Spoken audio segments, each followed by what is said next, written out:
Hello दोस्तों, आप सबका स्वागत है आपके अपने चैनल एसएससी एग्ज़ाम एकेडमी में। तो आज हमारी व्याकरण की थर्ड क्लास है और मैंने लास्ट वीडियो में आपको व्यंजन कंप्लीट करा दिया था। तो आज हम बात करेंगे स्वर की। इससे पहले की जो 2 क्लासेस है उसमें मैंने आपको व्याकरण की डेफिनेशन, उसके अंग और जो हमारा वर्ण विचार था उसके 2 पार्ट किए थे हमने। स्वर और व्यंजन। व्यंजन कंप्लीट हो चुका है। अब हम बात करेंगे स्वर की। तो दोस्तों, जो इस वीडियो से आज पहली बार जुड़े हैं वो ये वीडियो देखने के बाद में जो हमारी 2 वीडियो और हैं व्याकरण की वो भी आप देख लीजिएगा ताकि आपके सारे पॉइंट्स क्लियर हो जाएं। तो चलिए स्टार्ट करते हैं आज हम स्वर से। स्वर के बारे में मैंने आपको पहले भी कुछ पॉइंट्स में ऐसे ही बताया है ओरली कि स्वर क्या है। स्वर वे वर्ण हैं जिनका उच्चारण करते समय वायु बिना किसी अवरोध के या बिना किसी रुकावट के मुख से बाहर निकलती है तो उन्हें हम क्या कहते हैं? स्वर कहते हैं। अब ये स्वर, ये जो संख्या मानी गई है वो कितनी मानी गई है? 11 मानी गई है। और स्वर कौन कौन से होते हैं? स्वर होते हैं ओ से लेके औ तक, जैसे कि अ, ई, ई, उ, ऊ, री, ए,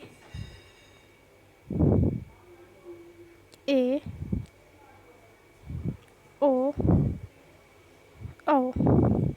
ये हमारे क्या होते हैं? स्वर होते हैं हमारे। उनकी संख्या क्या मानी गई है?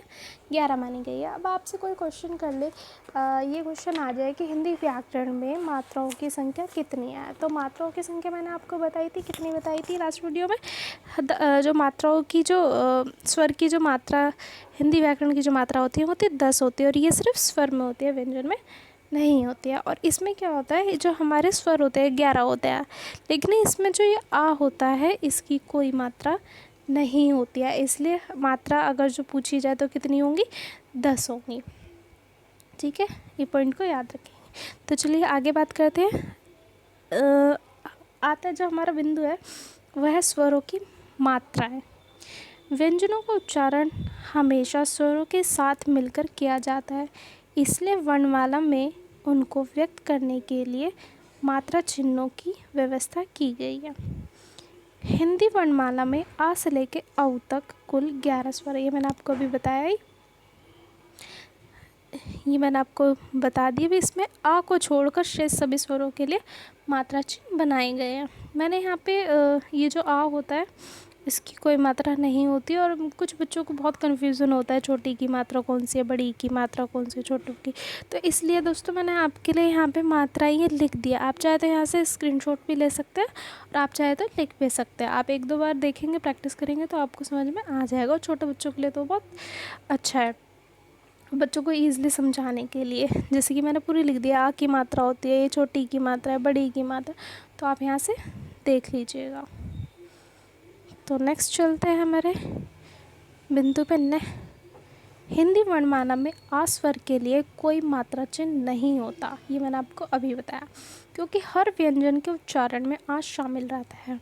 जैसे क, च, टा। देखिए अब जब हम इनका उच्चारण कर रहे हैं तो आ की साउंड आ रही है, यानी कि ये जो हमारा का है, ये चा है, टा है, ये बना कैसे? ये बना है अदक का प्लस आ से पूरा का बना है। और ये जो चा है अद चा प्लस आ से बना है पूरा चा। अद टा प्लस आ से बना है पूरा टा। तो इसमें क्या पहले से ही शामिल होता है। ठीक है, आगे बात करते हैं। जैसे हमने व्यंजन में बात करी थी, उसके हमने पॉइंट्स बताए थे, वो कैसे कैसे उसका उच्चारण होते हैं, कौन कौन से उसके पॉइंट्स होते हैं, मैंने सारे उसके आपको भाग बताए थे। ऐसे ही हम स्वर के जो भाग है उनकी बात करेंगे। उच्चारण स्थान के आधार पर स्वरों के भेद। अब उच्चारण स्थान के आधार पर जो स्वरों के भेद होते हैं उसकी बात करेंगे। तो फर्स्ट आता है मुखाकृति के आधार पर। अब मुखाकृति के आधार पर भी इसको 6 भागों में विभक्त किया गया है। तो इसमें सबसे पहले आता है अग्र स्वर। अग्र स्वर क्या होता है? जिन स्वरों के उच्चारण में जीवा का आगे का भाग सक्रिय रहता है उन्हें क्या कहते हैं हम? अग्र स्वर कहते हैं। जैसे कि मान लीजिए हमारी जीवा है, इसमें जो आगे का ये जो भाग है सक्रिय रहता है। आप खुद से बोल के देखिए, जो हमारे अग्र स्वर जो होते हैं वो कौन कौन से होते हैं? अ, ई, ए। अब खुद से बोल के देखिए, जो जीवा का ये वाला हिस्सा है इस पे प्रेशर पड़ेगा। ठीक है। नेक्स्ट पॉइंट आता है हमारा पश्च स्वर। अब पश्च स्वर क्या होता है? जिन स्वरों के उच्चारण में जीवा का पिछला भाग सक्रिय रहता है उन्हें पश्च स्वर कहते हैं। यानी कि जीवा का पिछला हिस्सा सक्रिय रहता है, इसको क्या बोलते हैं? पश्च बोलते हैं, पश्च स्वर बोलते हैं इनको। ये कौन कौन से होते हैं? आ, उ, ओ। ठीक है, ये वाले होते हैं। अब आती है संवृत। संवृत स्वर कौन से होते हैं? संवृत का अर्थ क्या होता है? संवृत का अर्थ होता है कम खुला हुआ। संवृत का अर्थ क्या होता है? कम खुला हुआ, कम खुला हुआ। ठीक है, इसमें क्या होता है? जिन स्वरों के उच्चारण में मुख कम खुले उन्हें क्या कहते हैं हम? संवृत स्वर कहते हैं। और ये कौन से होते हैं? ई और उ होते हैं। यह हमारे संवृत स्वर को क्या होता है? ई और उ, ई उ। आप खुद से देखिए, आपका मुंह बहुत कम खुलेगा। अब आता है अर्धसंवृत स्वर। अर्धसंवृत स्वर का अर्थ क्या होता है? अर्धसंवृत का जिन स्वरों के उच्चारण में मुख संवृत स्वरों से थोड़ा अधिक खुले वे अर्धसंवृत कहलाते हैं। यानी कि जो ये संवृत था इनसे थोड़ा सा ज़्यादा खुलेगा तो कौन से होंगे? अर्धसंवृत स्वर कहलाएंगे। कौन कौन से होते हैं? ए और ओ। यानी कि जब हम बोलेंगे ई, ए, ई, ए, आप खुद से देखिए, इनसे थोड़ा सा ज़्यादा इनमें खुलता है, इनमें कम खुलता है और इसमें ज़्यादा खुलता है। नेक्स्ट आता है हमारा 5th नंबर पर विव्रत स्वर। विव्रत स्वर क्या होता है? विव्रत का अर्थ क्या होता है? अधिक खुला हुआ। इसका अर्थ क्या होता है? विव्रत का अधिक खुला हुआ, अधिक खुला हुआ होता है विव्रत का। तो अब इसमें क्या होता है? जिन स्वरों के उच्चारण में मुख अधिक खुलता है उन्हें विव्रत स्वर कहते हैं। और ये कौन सा होता है? आ। आप खुद से बोल के देखिए,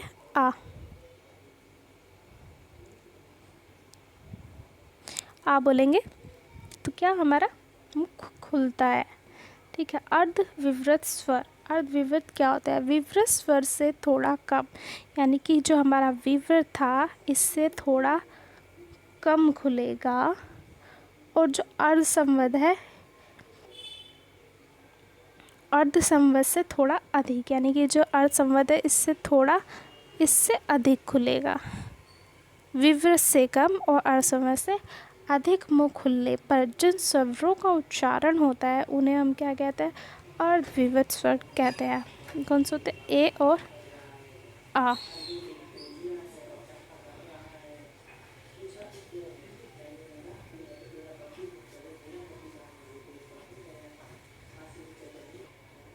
नेक्स्ट पॉइंट आता है हमारा 2nd। वो कौन से होता है? ओष्ठा आकृति के आधार पर। अब बात करेंगे ओष्ठा आकृति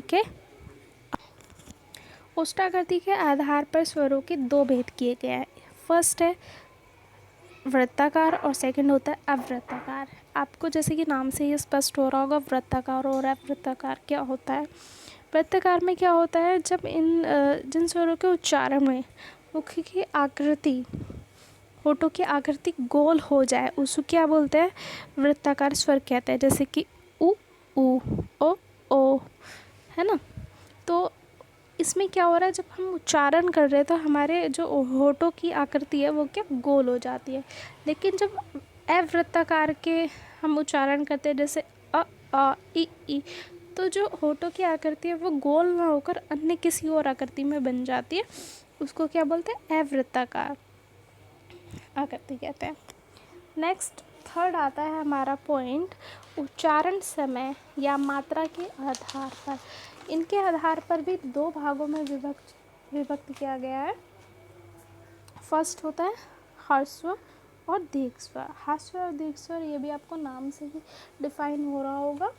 कि इनका अर्थ क्या निकलेगा। यानी कि जिन पहले हर्ष स्वर की बात करेंगे। ये होता है जिन स्वरों के उच्चारण में एक मात्रा का समय लगे, मतलब सबसे कम समय लगता है, सबसे कम समय लगता है, उनको क्या बोलते हैं, हर्ष स्वर कहलाते हैं। वे हर्ष स्वर कहलाते हैं। यानी कि अ ई उ, अ ई उ। अब देखिए एक झटके से निकल जाते हैं एकदम से, है ना, बहुत कम समय लेते हैं। ऐसे ही दीर्घ स्वर जो होते हैं, जिन स्वरों के उच्चारण में दो मात्राओं का समय लगे, अर्थात एक मात्रा से अधिक समय लगे, उन्हें क्या कहते हैं, हम दीर्घ स्वर कहते हैं। इसमें अधिक लगता है। आप खुद से बोल के देखिए, आ ई उ। ये देखिए अ और आ, अ और आ, ये एकदम से निकल रहा है और इसमें थोड़ा टाइम लग रहा है, इसलिए दीर्घ स्वर कहलाते हैं। तो दोस्तों जो ये हमारा था ये कंप्लीट हो गया है। स्वर जो था हमारा कंप्लीट हो गया है। जो हमारा वर्ण विचार था वो कंप्लीट हो चुका है। पूरे मैंने आपको सारे पॉइंट्स उसमें बता दिए। जो हमारा सेकंड पॉइंट था वो है अब शब्द विचार। शब्द विचार की बात करेंगे। शब्द विचार होता क्या है। अब जैसे कि आपको पता है, मैंने आपको फर्स्ट क्लास में ही बताया था, भाषा की सबसे छोटी इकाई क्या होती है। भाषा की जो सबसे छोटी इकाई होती है, सबसे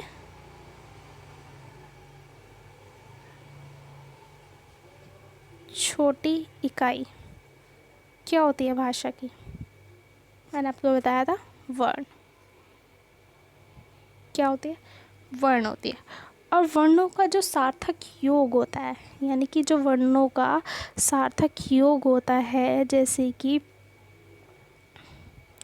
आ प्लस मा, क्या बन जाएगा, हम ये जो इनका सार्थक योग होता है वो कहलाता है शब्द।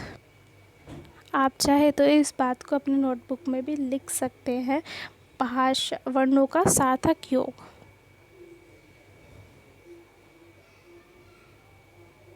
वर्णों का सार्थक योग शब्द कहलाता है। शब्द कहलाता है, ठीक है, शब्द कहलाता है। शब्द के संदर्भ में शुद्ध प्रयोग। अब इसको क्या होता है कि शब्द के संदर्भ में शुद्ध प्रयोग का, शुद्ध उच्चारण का ज्ञान प्राप्त करना शब्द विचार कहलाता है। अभी तो हमने शब्द की बात करी, लेकिन हम बात क्या करें शब्द विचार की। शब्द विचार क्या होता है, शब्द विचार मतलब शब्द के संदर्भ में शुद्ध प्रयोग, इसका शुद्ध प्रयोग, शुद्ध प्रयोग, शुद्ध उच्चारण,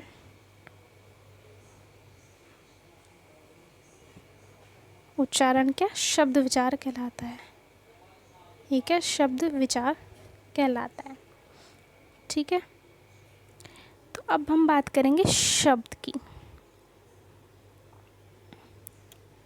शब्द क्या होता है, एक या अनेक वर्णों के मेल से निर्मित स्वतंत्र एवं सार्थक ध्वनि शब्द कहलाते हैं। जैसे कि मैंने आपको बताया सार्थक ध्वनियाँ उनको क्या बोलते हैं, देखिए एक या अनेक वर्णों के मेल से जो निर्मित स्वतंत्र सार्थक ध्वनियाँ होती है वो कहलाती है शब्द कहलाती है। भाषा, शब्द भाषा की एक स्वतंत्र एवं सार्थक इकाई है जो एक निश्चित अर्थ का बोध कराती है, ठीक है। उसका एक निश्चित अर्थ बोध होना चाहिए, ये नहीं कि कुछ भी बोल दिया, उसका एक अर्थ होना चाहिए उस शब्द का, उसका एक मीनिंग होना चाहिए, तभी वो शब्द बनेगा। अब इसके भेद की बात करेंगे। शब्द भेद, हिंदी भाषा में विकास के आधार पर शब्दों को 6 वर्गों में विभाजित किया गया है। कितने वर्गों में विभाजित किया गया, 6 वर्गों में विभाजित किया गया है। फर्स्ट आता है तत्सम शब्द। जो शब्द संस्कृत से हिंदी में बिना परिवर्तन किए लिए गए हैं उन्हें तत्सम शब्द कहते हैं, ठीक है।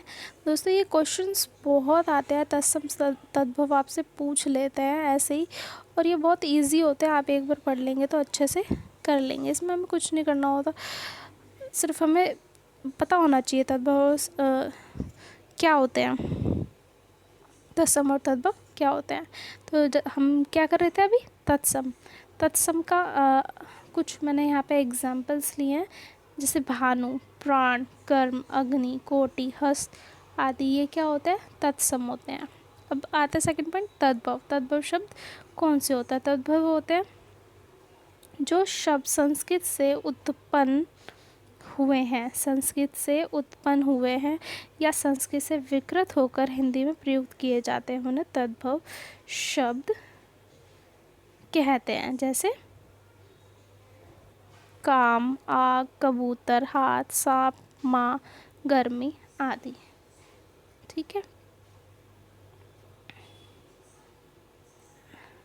अब देखिए यहाँ पे मैंने आपके लिए कुछ एग्जाम्पल लिख दिया है। अगर जो आपको और एग्जाम्पल्स चाहिए, मेरे पास पूरी लिस्ट है, मैं आपको उसकी PDF प्रोवाइड कर दूँगी, लेकिन आप मेरे को कमेंट करके बता दीजिएगा आपको चाहिए तो। ठीक है फ्रेंड्स, तो जो यहाँ पे मैंने लिख दिए हैं कुछ एग्जाम्पल तत्सम और तद्भव के तत्सम में उनको क्या बोला जाता है और तद्भव में उनको क्या बोला जाता है। जैसे कि अंक को क्या बोलते हैं, आँख, अग्नि को आग, अर्ध को आधा, अंगरक्षक अंग रखा, अच्छी को आँख, अज्ञान को अजान, अष्ट को 8, अनाद्य को अनाज, अमूल्य अमोल, अश्रु आंसू, आमलक आंवला, इष्टिका ईट। तो दोस्तों ये अभी हमारा चलेगा टॉपिक।